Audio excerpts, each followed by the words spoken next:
Welcome back to the conversation. If you're just joining us, you're watching the conversation right here on Lagos Television. Now, as a bystander who is just getting into the film industry, I had my debut last year. I think having to watch the reopening and commissioning of the National Theatre is a sight to behold. It elates the heart, and of course, is a joy to so many people who have thrived in this industry and who once saw it when it was in its prime, talking about 1976, 1977, ready for the Festac 77. But of course, perhaps that's where we'll start our conversation this morning. I have joining me someone I'm sure that can speak eloquently about this, considering he's got a PhD in mass communication as far as this is concerned. He's a first-class student, and of course, presently is the DG CEO of the Nigeria Film and Video Censors Board, and he's been doing that since 2024. Dr. Shuaib Hussein, it's a pleasure to have you join us this morning. Thank you so much for having me. It's a pleasure. And happy Independence, Nigeria.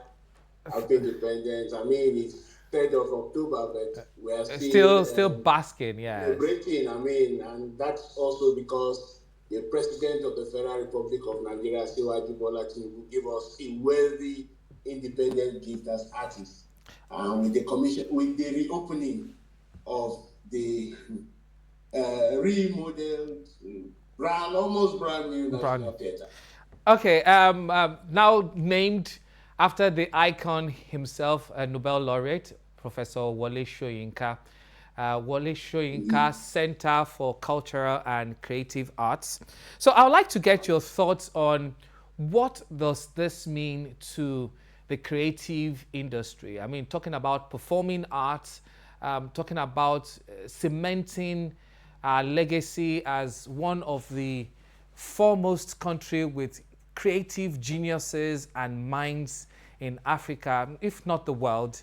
I heard Professor Wole Soyinka talk about the fact that his parting shot, he said, hopefully we won't be having this kind of celebration of African creative minds in Abu Dhabi, but now here in Lagos. In Nigeria. Yes.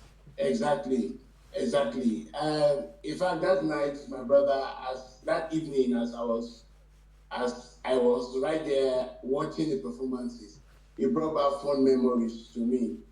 I know the history of the National Theatre. I have performed at the National Theatre. In fact, my first big performance at the National Theatre was in 1991 when we staged the adaptation of Tino Achebe's Things Fall Apart, as directed by Bayo Duneye. We performed at that 5,000 capacity theater. It was like I have gone to Jerusalem. It's like I've gone to Mecca, performing on that stage. But like you rightly pointed out, in the reports that I also monitored here, after some time we neglected, the issue of maintenance. And I'm very happy that both the president and the CBN governor harped on the need for us to maintain after these repairs. We didn't maintain because in the original plan, the plan was that every 10 years after 1975, because that building was completed actually in 1975, commissioned in 1976, on time for Festac. After 10 years, that building had to be maintained. But it was not maintained in 1985. It was not maintained in 1995. Yes, 95, because every 10 years Yes. we needed to do something they call a turnaround maintenance, which is also what affected our refinery, But it wasn't done in 1995. I think he only took the effort of a Professor Yerima when he was appointed, sometimes in 2006, to solve the problem of the leaking roof. That roof where the president was actually leaking. There were areas where you cannot pass. In fact, when it's raining in the National Theatre, you have to use container to bail waters and the rest. So he took that effort to put the place into some good use. What government would have done at the time was to continue, try to maintain, because this theatre was built at a time when the weather was okay, at the time when some of those fittings were Yes. in vogue. Now we have different kinds of fittings, different chairs, different kinds of furnitures and so on now compared to that. So we'll have been gradually changing those things and there will be no need for this. But it's good that it's happening and it's good that under the presidency of Mohamed Buhari, there was this willpower to say, look, government can't do this alone. Can we allow the bankers committee that have expressed interest to do this? And they got in there and saw what the theater was and they turned it around. And when the president commissioned it, reopened it on October because it has been long commissioned by by General Obasanjo in 1976, before first act. So when he opened it that day, it meant a lot to us. To come back to your question, first for job creation, secondly for performances. We have been yearning for spaces for performances. We have been yearning for spaces to screen our movies. Now we have additional 3 screens added to our 361 screens that we have. We've been saying it's inadequate, but now we have 3 added to 361. We have stages now for performances. We have venues for conferences. You remember the Lagos State Governor said, this is not just only for performance, but for conferences. We hold international conferences. There's a hall there that seats 2,500 people. It's meant for conference. It has translation facility, it has stage, it has banqueting arrangement and all that. There are halls there that are supposed to be used for fashion runways, for exhibition, for art exhibition and so on. So for us, this is about job creation, this is about economic, this puts some money in the hands of the performers. This is about a purposefully built venue to perform as an artist. It's not like you want to do a concert now and you are taking it to a hotel. You have a stage. You have a stage to perform. It's not that you want to do a comedy show, you want to do a musical. You are looking for a compound to do it. You are looking for an open space. Now you have a space. In fact, I hear that the main hall, they have added more chairs there and it's plus 200 spaces, 200 seats to 5,000. So we have one of the biggest in the continent, if not in the world, that you can go and perform.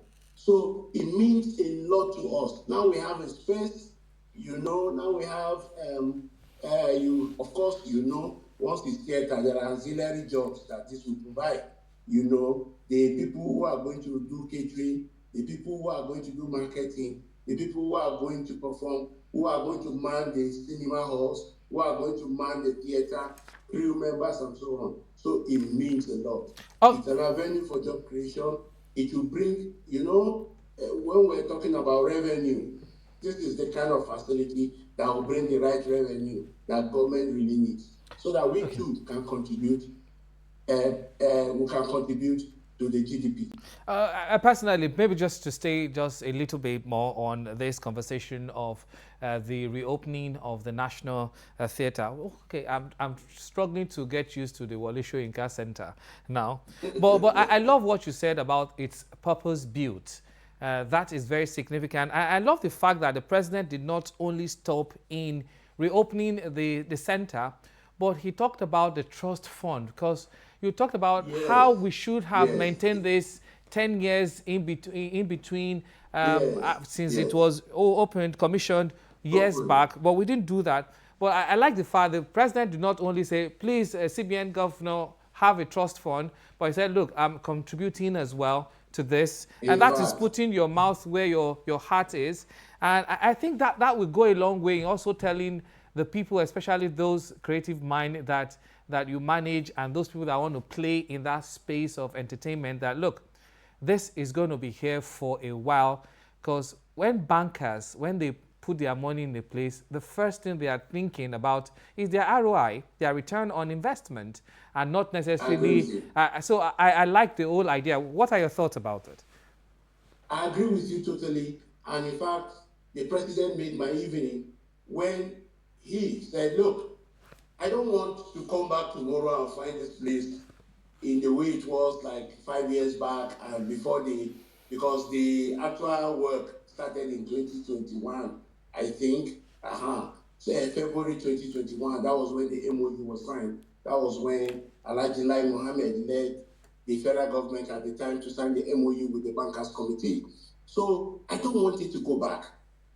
And we need to maintain it. And the way we may need to maintain this is to have some kind of trust fund. You don't even tell the bankers this because the bankers know that they have invested 68 billion according to the CBN governor on this. So they need to watch that 68 billion. They don't have to sit down to watch that 68 billion go down the drain.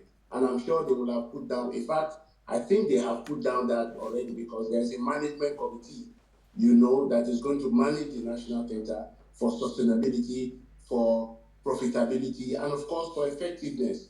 We need to maintain the national theatre. If you go to Ethiopia, they have a national theatre that is over 100 years old.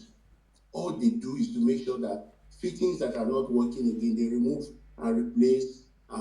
And in fact, they keep polishing that national theatre. If you enter there, you will see. So I'm hoping that with this charge that the president of the country has given, in fact, it's more than a charge. This is a man who believes that, look, you have done this much, but we must not allow this thing to go back again. We must look forward now to make sure that this thing stays. In fact, we should use this as an example to establish more national theatres across the country so that you can have avenue for performances. For me, at the National Film and Video Censors, but I want more because the more you have the spaces, the more screens I have. Presently, 361 screens, and with the three that have been added now, 364 screens, is inadequate for the nation. We have 240 million people competing for 364 spaces.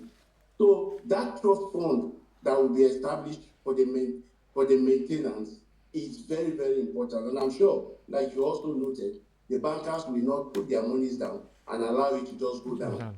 Yes, they are going to try to make their monies back, but in making their monies back, they must make sure that the place continues to run the way it is now, and even better. No facility there should be allowed to go down, like the central air conditioning system. Everything has to be working. They need to get the best of the cleaning facility, those who are in cleaning services also, to make sure that they maintain. I tell you, when we came to the National Theatre to perform in 91, you could sit down in the toilet and eat. In 91, far back as 91. In fact, when we came to the National Theatre in 1990 or 1989, we were preparing for a tour, to Japan and all that. If we finish rehearsals, we don't go back to our hostels or to our hotel to go and stay. We prefer to stay in the national. We will lie down on the carpets. The carpets were so neat and all that. So that's the kind of theatre that we should continually have from here. And leading to that too is the fact that the fund that the president mentioned too, perhaps that one we get us to begin to think about having the National Endowment Fund. Thankfully, the Minister of Arts, Culture, Tourism and Creative Economy has a council memo on that, Federal Executive Council memo on that. And if we have the endowment fund, the issue of funding the arts, all this cry about, we don't have funds here, we don't have. Government will make its commitment. All the corporates who are doing things in the entertainment and the rest will contribute to that fund. And then there will be a board that will manage the fund. So every year we will have a production, we have something that will be funded, by the endowment fund for the arts. Infrastructure will be funded by the endowment fund for the arts. Big projects that we take on, like even projects like Oscar entries, that we didn't have a submission this year. Somebody can apply and say, look, I want to put in my film for Oscars in 2027, and I need funds to develop my story, to develop my film and make it. It's not as if the endowment fund will give you all the funds, but at least there will be something that will go back to the arts for the development of the arts. So I wholeheartedly support the idea of the fund, and it should not just be the fund to maintain the National Theatre, but it should be the National endowment fund. And there have been agitations for this fund since 1999, I think. Okay. And there is a major step to actualizing Let's. that. And that's this council memo that the minister wants to take. So that once the Federal Executive Council approves of it, it becomes an endowment fund for the arts. And then the problem of government funding the arts will have been taken care of. I'm sure that so many people in the creative space, as the serious one, I'm sure we're very excited about this. So let's speak to the board you manage, which sit at the heart of the content that will eventually either be staged or be filmed, or the issues around censorship. I don't want to go through the historical lane because the conversation is about 65 years of entertainment in Nigeria. But the issue of first censorship, the issue of the clash between being creative, the creative minds, as well as the issue of piracy, digital evolution of the digital space. Now, I've seen a trend now in the past couple of years. We don't even want to go to the cinemas again. You're talking about screens now. What filmmakers are doing is they just go to the YouTubes and everything. That's where they want to put their film. Of course, we are beginning to see perhaps a downward trend. I don't have the data here of going the cinema goers, where you get to, we don't have the blockbusters which we were celebrating not too long ago here in Nigeria, where we've got someone that clocked like, is it the billion or the trillion, the Funke Akindeles of this world. But first, before I go into the issue of censorship, the issue of the film as well, the creative mind, how would you say we have evolved over the years as far as the issue of government regulating that space and, of course, managing the creativity of people in 2025? Okay, first of all, we don't do well. The idea of censorship, we are taking it away gradually. The board since I came deals with the issue of classification, but it does not also mean that when we have a case of a film that deserves, some advice, some restrictions, we don't restrict. We do that. But we are working towards ensuring that we are seen and known as a classification board alone. Then, coming to your question about, whether we stifle creativity or not, I don't think we have had it good in Nigeria as far as our relationship with the stakeholders is concerned. I mean, in other countries, you hear every now and then that they have banned a work has been banned and the rest. Well, in Nigeria, we have tried as much as possible to see how we can engage the filmmakers to be responsible, especially in the choices they make when they offer these films for consumers to watch. I mean, they all know quite right that there are certain things that they cannot portray in their films. Nobody wants to break the law. For instance, nobody should make a same-sex movie in Nigeria when you know that there is a 2014 law that abhors that. It even abhors the promotion, not even the making, even the promotion. For instance, you cannot do anything that can incite violence. You can't come and say all Yorubas are useless in a film. I mean, pardon these quotes. I'm just saying it for the purpose of this. Yes. Because I know that we are not useless. No Nigerian is even useless. You can't have your film and then you are saying we must burn, we must scatter. The right way to go is to scatter the country and the rest. You can have those elements, but there must be consequences. There must be, if you are using it to correct something, if you are using it for historical context, it's fine. But you can't do anything that is divisive. In fact, we have so engaged filmmakers to the point that we're telling them that, look, they should understand our cultural sensibility. They should understand our religious sensibility. Nigeria is a multi-ethnic and multi-religious society. So you don't do anything to put one religion against another. You don't do anything to put one culture against another. So we must be very careful in doing that. So based on those kind of engagements and the fact that we have always called for filmmakers to be responsible, I don't think we have had any major problem. We have had in the past where we restricted one or two films, but I don't think we have had in recent time, especially since I was appointed, any matter that we require that we ban a film completely and all that, because people need to be responsible. Once they are responsible, our job will be easy to handle. So let me come to the second leg of the question I asked, which of course you sit at the heart of, and that's the area of digital era and of course globalization. So with the streaming platform like Netflix, Showmax and YouTube bypassing traditional cinema distribution, how is the board adapting to regulate online content? Plus, how do you ensure Nigerian films shown abroad still reflect local classification standards? Okay, the classification standard is like global. I mean, we only just adapt it to our own situation. For instance, in America, 16 is the age for an adult. Yes. But here it is 18. So if we see a movie that is 16, we just watch the movie and make sure it has elements that are not too corruptive, so to speak, so that they don't corrupt us or whatever. But we align ourselves to the fact that internationally 16 is the age and 18 is the age here.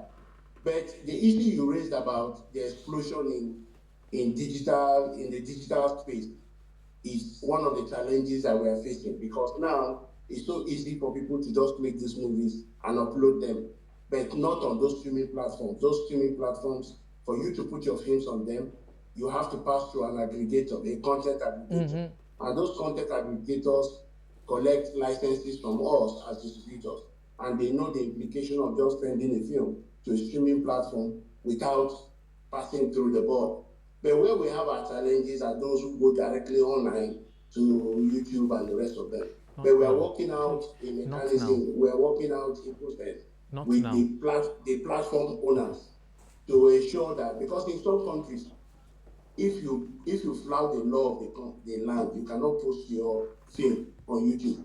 So we are working out a process with the platform owners that, look, the law says that any film that is made in this country any film or video work that is made in this country must be submitted for classification.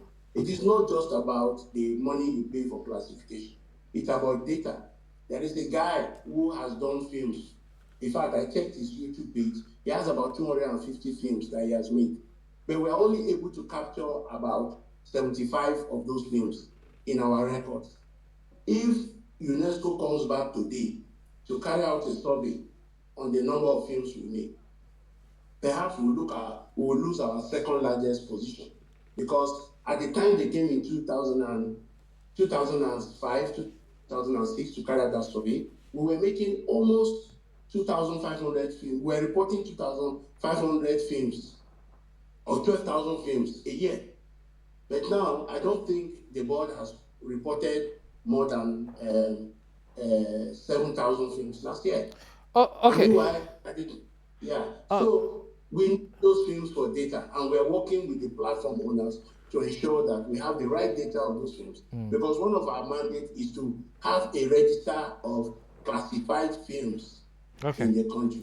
NFVCB, Bureau of Statistics, rely on us for those data to know our contribution to GDP. I think that's very significant, because we need to know. I remember I was I went for the Cannes Film Festival, and one of the joy for 1 week that I was there in France, or in Nice, France, was the fact that Nigeria, everybody watches Nigerian movies. And one of the pride was that we're the second largest after the third. I mean, I think Bollywood, and of course our own Nollywood here. So my final question, because I think we're running out of time now, is the future and of course the projected growth of the industry, as well as how you fit into this. What role, how do you sit within the evolution that is happening and perhaps the future that we're expected to see, how does your board play into the evolution moving forward after 65 years? What do you see when you look at your crystal ball? Oh, well, I see a great future for the creative industry generally, for the entertainment industry, and then, of course, for the film industry, where we play. And that is because I know that, for one, we have talents in this country. We have the stories in this country. What we require actually are the distribution platforms. We need to scale up our technical abilities, so to speak. We have great actors in the industry, but we need to scale up the technical aspect. And I mean, we shouldn't just be waiting for government, even though government has done its own. I know for one that the Lagos State government sponsors a lot of capacity building program for filmmakers, and the Federal Ministry of Arts Culture just recently announced some funding, that people can use to upscale their training facilities, studios, and the rest, so that we can make those kind of films that we break barriers, we break boundaries. We have conquered, I used to tell people that we have conquered Nigeria, we have conquered the continent, but we need to begin to look towards, putting our names on the international map. There are a few films that have done that for us, but we need to have more films, do that for us. So the future looks very bright. There's going to be more distribution platforms that are coming up. Of course, now we have a number of local streaming platforms coming up.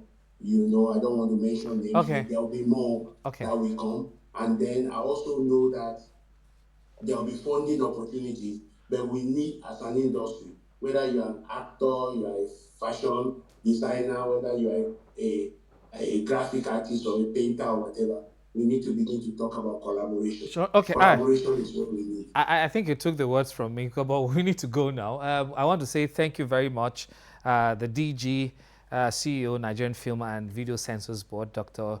Shuaib Hussein.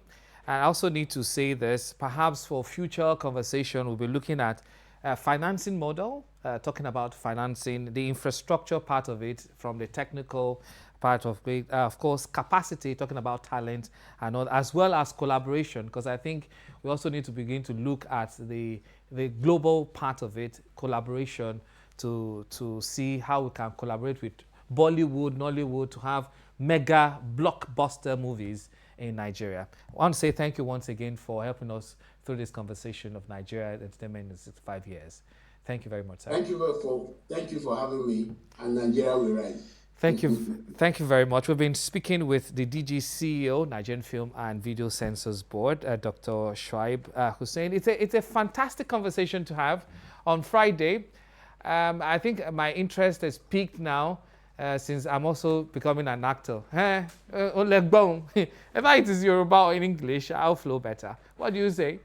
Okay, thank you very much. That's it on this part from the national conversation. When we come back from this break, Joy will be taking over. Hopefully, it's something that has to do with entertainment too. But I'll be here to watch her do her thing. We'll take a short break. The conversation continues shortly.